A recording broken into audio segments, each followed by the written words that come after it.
Project freedom కు break పడింది. దీన్ని నిలిపివేస్తున్నామని అమెరికా అధ్యక్షుడు డొనాల్డ్ ట్రంప్ ప్రకటించారు. ఇరాన్ తో దౌత్య చర్చల్లో పురోగతి కోసం ఈ నిర్ణయం తీసుకున్నారు. హార్ముజ్ జలసంధిలో చిక్కుకుపోయిన విదేశీ నౌకలను సురక్షితంగా తీసుకొచ్చేందుకు ప్రాజెక్ట్ ఫ్రీడమ్ ప్రారంభించారు. పాకిస్తాన్ తో పలు దేశాలు అభ్యర్థనతో ఇరాన్ పై సాధించిన విజయాన్ని దృష్టిలో పెట్టుకుని ఈ నిర్ణయం తీసుకున్నామని ట్రంప్ తెలిపారు. ఈ క్రమంలో ఇరాన్ ప్రతినిధులతో తుది ఒప్పందం దిశగా కొనసాగుతున్న ప్రయత్నాల్లో పురోగతి సాధించామని చెప్పారు. ఇరాన్ పోర్టులపై దిగ్బంధనం మాత్రం కొనసాగుతుందని స్పష్టం చేశారు. ఒప్పందంపై పూర్తి స్పష్టత వచ్చేంత వరకు ప్రాజెక్ట్ ఫ్రీడమ్ ను తాత్కాలికంగా నిలిపివేస్తున్నట్లుగా ప్రకటించారు డొనాల్డ్ ట్రంప్. ఇరాన్ బహిరంగ ప్రకటనలకు విరుద్ధంగా తమతో ఒప్పందం చేసుకునేందుకు రహస్యంగా ప్రయత్నిస్తుందని ట్రంప్ అన్నారు. ఇరాన్ లొంగిపోవాలని హెచ్చరించారు. తాము పూర్తి స్థాయిలో పోరాటానికి దిగితే వారు దాన్ని ఆపలేరు అని చెప్పారు. ఇరాన్తో అమెరికా ఇజ్రాయెల్ యుద్ధం నేపథ్యంలో హార్ముజ్ మీదుగా నౌకల రాకపోకలకు తీవ్ర అడ్డంకులు ఏర్పడ్డాయి.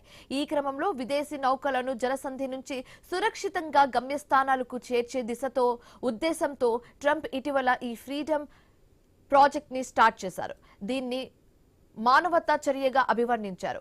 ఇది ప్రారంభమైన కొన్ని గంటలకే తాత్కాలికంగా నిలిపివేస్తున్నట్లుగా ట్రంప్ ప్రకటించారు.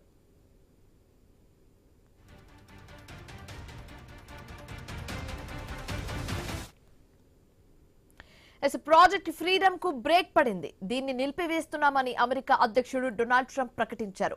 ఇరాన్ తో దౌత్య చర్చల్లో పురోగతి కోసం ఈ నిర్ణయం తీసుకున్నారు. హార్ముజ్ జలసంధిలో చిక్కుకుపోయిన విదేశీ నౌకలను సురక్షితంగా తీసుకొచ్చేందుకు ప్రాజెక్ట్ ఫ్రీడమ్ ప్రారంభించారు.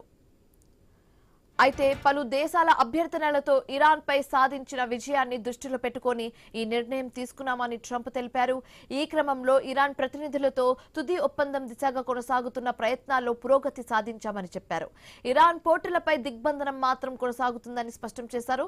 ఒప్పందంపై పూర్తి స్పష్టత వచ్చేంత వరకు ప్రాజెక్ట్ ఫ్రీడమ్ ను తాత్కాలికంగా నిలిపివేస్తున్నట్లుగా వెల్లడించారు. అలాగే ఇరాన్ బహిరంగ ప్రకటనలకు విరుద్ధంగా తమతో ఒప్పందం చేసుకునేందుకు రహస్యంగా ప్రయత్నిస్తుందని ట్రంప్ చెప్పారు. ఇరాన్ లొంగిపోవాలని హెచ్చరించారు. తాము పూర్తి స్థాయిలో అటాక్ స్టార్ట్ చేస్తే వారు తట్టుకోలేరని చెప్పారు. ఇరాన్ తో అమెరికా ఇజ్రాయెల్ యుద్ధం నేపథ్యంలో హార్ముజ్ మీదుగా నౌకల రాకపోకలకు తీవ్ర అంతరాయం ఏర్పడిందని చెప్పారు. ఈ క్రమంలో విదేశీ నౌకలను జలసంధి నుంచి సురక్షితంగా గమ్యస్థానాలకు చేర్చే ఉద్దేశంతో ట్రంప్ ఇటీవల ఈ ప్రాజెక్ట్ ఫ్రీడమ్ ను ప్రారంభించారు. దీన్ని మానవతా చర్యగా అభివర్ణించారు. ఇది ప్రారంభమైన కొన్ని గంటలకే తాత్కాలికంగా నిలిపివేస్తున్నట్లుగా ట్రంప్ ప్రకటించారు.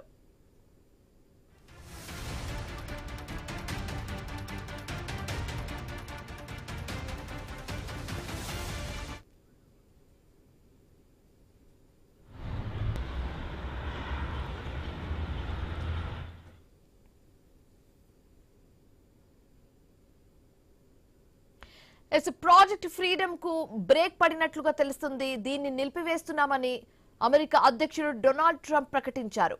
ఇరాన్ తో దౌత్య చర్చల్లో పురోగతి కోసం ఈ నిర్ణయం తీసుకున్నారు. మనందరికీ తెలిసిందే, అమెరికా అండ్ ఇరాన్ మధ్య కొన్ని దఫాలుగా చర్చలు నడుస్తున్నాయి. కానీ చర్చలు సక్సెస్ఫుల్ కావడం లేదు. సో ఈ ప్రాజెక్ట్ ఫ్రీడమ్ అనేది హార్ముజ్ జలసంధిలో చిక్కుకుపోయిన విదేశీ నౌకలను సురక్షితంగా తీసుకొచ్చేందుకు స్టార్ట్ చేసిన ప్రాజెక్ట్. అయితే పలు దేశాలు అమెరికాపై తీసుకొచ్చిన ఒత్తిడి కారణంగా ఈ ప్రాజెక్ట్ ని డొనాల్డ్ ట్రంప్ స్టార్ట్ చేయడం జరిగింది. ఈ క్రమంలో ఇరాన్ ప్రతినిధులతో చర్చలు కూడా స్టార్ట్ చేశారు. ఓవైపు చర్చలు, ఇంకోవైపు ప్రాజెక్ట్ ఫ్రీడమ్ కూడా సాగుతున్న సిచ్యువేషన్ ని మనం చూసాము. అయితే చర్చలు జరుగుతున్నాయి కాబట్టి తాత్కాలికంగా టెంపరరీగా మేము ఈ ప్రాజెక్ట్ ఫ్రీడమ్ ని నిలిపివేస్తున్నట్లుగా డొనాల్డ్ ట్రంప్ స్వయంగా వెల్లడించడం జరిగింది. అయితే ఇరాన్ బహిరంగంగా ఒప్పందాన్ని ఒప్పుకోకపోవడం ఓవైపు అయితే రహస్యంగా అమెరికాతో మంతనాలు జరుపుతోందని ట్రంపే స్వయంగా చెప్పడం ఇప్పుడు ఒక సెన్సేషన్ గా మారిందని చెప్పొచ్చు. ఇరాన్ లొంగిపోవాలని డొనాల్డ్ ట్రంప్ హెచ్చరించడం జరిగింది.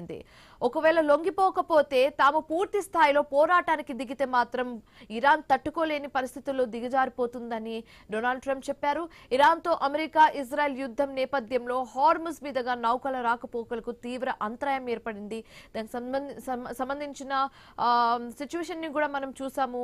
ఎలా అయితే నౌకలు హార్ముజ్ జలసంధి గుండగా రావడానికి ఇరాన్ అభ్యంతరం తెలిపిందో దాన్ని కూడా మనం చూసాము. అయితే ఈ క్రమంలో విదేశీ నుంచి నౌకలు కూడా వాళ్ళ వాళ్ళ గమ్యస్థానాలకు చేర్చే ఉద్దేశంతో ట్రంప్ ఇటీవల ఈ ప్రాజెక్ట్ ఫ్రీడమ్ ను ప్రారంభించారు.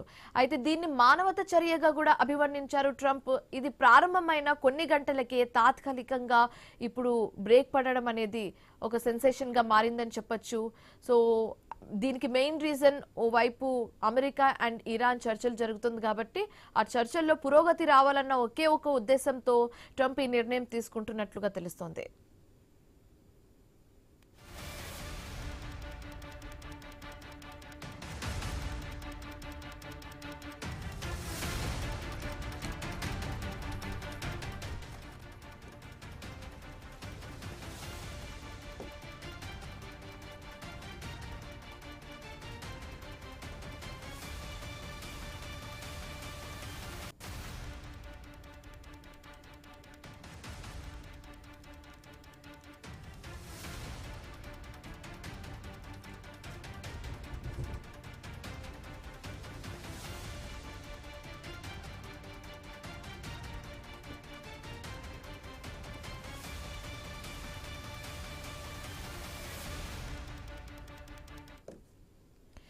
ప్రాజెక్ట్ ఫ్రీడమ్ కు ఫైనల్లీ బ్రేక్ పడింది. దీన్ని నిలిపివేస్తున్నామని అమెరికా అధ్యక్షుడు డొనాల్డ్ ట్రంప్ ప్రకటించారు. ఇరాన్ తో దౌత్య చర్చల్లో పురోగతి కోసం ఈ నిర్ణయం తీసుకున్నారు. హార్ముజ్ జలసంధిలో చిక్కుకుపోయిన నౌకలను వారి వారి గమ్యస్థానాలకు చేర్చేందుకు ఈ ఆపరేషన్ ఫ్రీడమ్ అనేది తీసుకురావడం జరిగింది. కానీ దీన్ని ఇప్పుడు టెంపరరీగా క్లోజ్ చేయడం, దాన్ని టెంపరీగా హోల్డ్ చేయడం మనం ఇప్పుడు చూస్తున్నాము. సో రైట్, ఇక ఇదే అంశానికి సంబంధించి మాట్లాడడానికి మనతో పాటు జాయిన్ అవుతున్నారు బండారు రామ్మోహన్ రావు గారు, విశ్లేషకులు. ఆయనతో మాట్లాడే ప్రయత్నం అయితే చేద్దాం. So good morning sir. మనం చూస్తున్నాం ఇప్పుడు ఫైనల్ గా అయితే ఆపరేషన్ ఫ్రీడమ్ మీద తాత్కాలికంగా హోల్డ్ చేయడం అనేది ఇప్పుడు మనం చూస్తున్నాము. డొనాల్డ్ ట్రంప్ ఈ యొక్క డిసిజన్ తీసుకోవడం వెనక మెయిన్ రీజన్స్ ఏమై ఉండొచ్చు అంటారు? శివాని గారు, మీకు అట్లాగే నమస్కారం. రెండు విషయాలు మాట్లాడుకోవాలి. అసలు ట్రంప్ ఏ మాట మాట్లాడినా దాని మీద నిలకడగా ఉంటాడా ఉండడా అనేది. ఆయన ఆపరేషన్ ఫ్రీడమ్ ప్రకటించగానే నేను డౌట్ పడ్డాను. అప్పుడే ఇది ముందర పడేది. అంటే రెండు మాటలు మాట్లాడింది. ఒకటేమో ఇరాన్ మీద ఆంక్షలు కొనసాగుతుంటాయి, ఇరాన్ పోర్టుల మీద ఆంక్షలు కొనసాగుతుంటాయి. కానీ ఆ హర్మోజ్ జలసంధిలో ఉన్న ఏది మిగతా దేశాల ఓడలు ఉన్నాయో, నౌకలు ఉన్నాయో, వాటన్నిటిని సురక్షితంగా బయటకు పంపించడం అధ్యేయం అన్నారు. ఏంటంటున్నారంటే అక్కడ చికెన్ నెక్ అక్కడ వదలకుండా కిందికి ఎట్లా వస్తాయి ఓడలు? యాక్చువల్ గా ఇప్పుడు ఇరాన్ మీద ఆంక్షలు విధిస్తూనే ఇరాన్ తో ఒప్పందం చేసుకోకుండా హర్మోజ్ జలసంధి లోపట మిగతా దేశాల వాటిని ఉన్నవి వాటిని విడిపించాలంటే అక్కడ చికెన్ నెక్ నుంచి, ఆ బాటిల్ నెక్ నుంచి బయటకు రావాల్సిందే కదా అంటున్నాను నేను.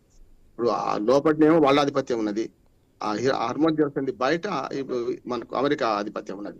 అమెరికా లోపలికి చొరబడ్డప్పుడు కదా బయటకు వచ్చేది. ఆ గదిలో లేకుండా గదిలో నుంచి బయటకు పంపిస్తా అంటే ఆ తలుపులు తెరిచేది ఎవరు అంటున్నాను. తలుపులు తెరవడం అంటే మళ్ళీ యుద్ధం మొదలైనట్టే కదా. అందుకనే పొంతన నేను ప్రకటన చేశాను, పొంతన నేను ప్రకటన కనుక నేను అన్ని మళ్ళీ ఆపరేషన్ ఫ్రీడమ్ వెనక్కి తీసుకున్నాను అంటున్నాను. అంటే ఆలోచించి మాట్లాడితే ఇటువంటి ప్రకటన రాదు, మాట్లాడి ఆలోచించాడు, దానివల్ల వస్తున్న సమస్య అంటున్నాను. రెండోది ఆపరేషన్ ఫ్రీడమ్ అన్నారు. ఎవరికి ఫ్రీడము? విదేశ ఓడల ఫ్రీడమ్ అంటే ఆల్రెడీ వాళ్ళు చైనా, భారతదేశం ఓడలు విడిచిపెడుతున్నారు, నౌకలు విడిచిపెడుతున్నారు. వాళ్ళేమి అడ్డుకోవడం లేదు. ఎవరిని అడ్డుకుంటున్నారు? ఎవరైతే అమెరికాకు సహాయం చేస్తున్నారో, అమెరికా మన సంఖలో ఉన్నారో వాళ్ళని మాత్రమే ఆపుతున్నాం అంటున్నారు. మిగతా ఏవైతే గల్ఫ్ దేశాలు ఉన్నాయో వాళ్ళందరూ కూడా హర్మోజ్ జలసంధిని దాటుతానంటే మా పరిధి దాటి మీరు పోకండి అని ఆపారు. కనుక కావాల్సింది అక్కడ రాజీ కానీ పోరాటం కాదు కదా. ఒకవైపు రాజీ చర్చలు చేసుకుంటూ, శాంతి చర్చలు అనుకుంటే, కాల్పులు ఇవ్వరని అనుకుంటూనే మళ్ళీ ఇట్లాంటి హెచ్చరికలు చేయడం ఏమైందంటే ఆయన ప్రమాదం కొని తెచ్చుకుంటున్నారు. నిజమే, ఇరాన్ కూడా తప్పు చేసింది కాదండి. కానీ తప్పు చేసిన ఇరాన్ సరిదిద్దుకోవడానికి అవకాశం ఇవ్వాలి కదా మనమైతే. వాళ్ళేమో ఇప్పుడు మొన్నటిదాకా వాళ్ళు వినని పొమ్మన్నారు. రాజు కంటే మన మొండివాడు బలవంతుడు అన్నట్టు ఇరాన్ ప్రవర్తించింది, తప్పే. కానీ ఇప్పుడు వాళ్ళు కాళ్ళ బేరానికి వచ్చినప్పుడు అయినా మళ్ళీ ఈయన బెట్టు చేయదు కదా. అంటే రెండు ఉన్నాయి, అంటే రెండు చేతులు కలిస్తేనే చప్పట్లు అవుతున్నాయి. ఇటు పక్క ఇరాన్ వింటా అన్నప్పుడేమో అమెరికా వినడం లేదు. అమెరికా కాళ్ళబేరానికి వచ్చినప్పుడు పాకిస్తాన్ లో మొదటి దేశ 21 గంటలు చేస్తే అక్కడ వీళ్ళు వినలేదు అంటున్నాను కదా.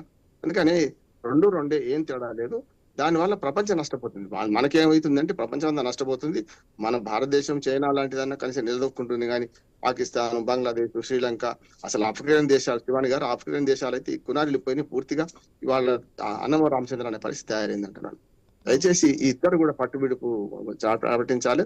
రెండోది రష్యా, మనకు చైనా కూడా కొంతవరకు మొన్నటిదాకా ఒక రామ్మోహన్ రావు గారు ఇప్పుడు చేస్తారు. ఇప్పుడు డొనాల్డ్ ట్రంప్ ఇంకొక వార్నింగ్ కూడా ఇవ్వడం జరిగింది. ఇరాన్ చర్చలకి రావాలి, చర్చలు సక్సెస్ఫుల్ కావాలి, లొంగిపోవాలి. ఒకవేళ లొంగిపోకపోతే మేము దాడులు మొదలు పెడితే మాత్రం మీరు దాన్ని తట్టుకోలేరు అని డొనాల్డ్ ట్రంప్ చెప్పడం జరిగింది. అంటే అంత తీవ్ర స్థాయిలో దాడులు చేసే అవకాశం ఉందా? అంత ఇంటెన్సివ్ గా దాడులు చేసే అవకాశం ఉందా? లేదా ఇది కూడా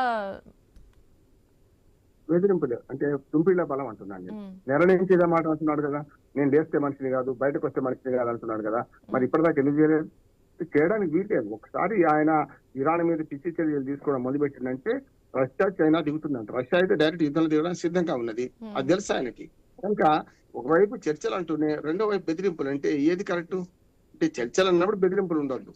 నేను ఇట్లా చేస్తా అట్లా చేస్తా అయితే చర్చలు రండి అంటే బెదిరింపుడు వల్ల బ్లాక్ మెయిల్ రాజకీయం అవుతుంది కదా. అందుకని ఇరాన్ కూడా తప్పు చేసింది ఖచ్చితంగా అంటున్నాను. మొదటి 21 గంటలలో సరే బెడ్స్ కొట్టింది పోయింది. మొన్నటికి మొన్న అమెరికా వచ్చేదాకా ఆగకుండా వీళ్ళు ఎట్లా వెళ్ళిపోయారు? తప్పు ఒక సైడ్ ఉంచాల్సిన అవసరం ఉండే కదా. అలా రెండోసారి చర్చలు పాకిస్తాన్ కు ఇరాన్ సంబంధించిన ప్రతినిధులు వచ్చారు, ఒక రోజు ముందుగా వచ్చారు. వీళ్ళు వస్తారా రారా చూడకుండా రెండోసారి చర్చలు ఎందుకు కొనసాగించలేకపోయినారు? అంటే వీళ్ళు రాలేదని తప్పు వీళ్ళది వైపు ఎందుకు చేయలేదు? ఇవన్నీ చూస్తే మనకు అర్థమవుతుంది ఏంటంటే పూర్తి స్థాయిలో ఇవాళ ఇరాన్ ఎంత మొండిగా ప్రవర్తిస్తుందో అమెరికా అంతకంటే మొండిగా ప్రవర్తిస్తుంది అంటున్నాండి. ఈ రెండే. అందుకని ఇప్పుడు హెచ్చరికలు చేసుకుంటూ మీరు చర్చలు అంటే ఎట్లా సాధ్యం అవుతుంది అంటున్నాను నేను. Okay, right. Thank you so much Rammohan Rao garu join అయినందుకు అండ్ మీ ఒపీనియన్స్ మాకు తెలియజేసినందుకు.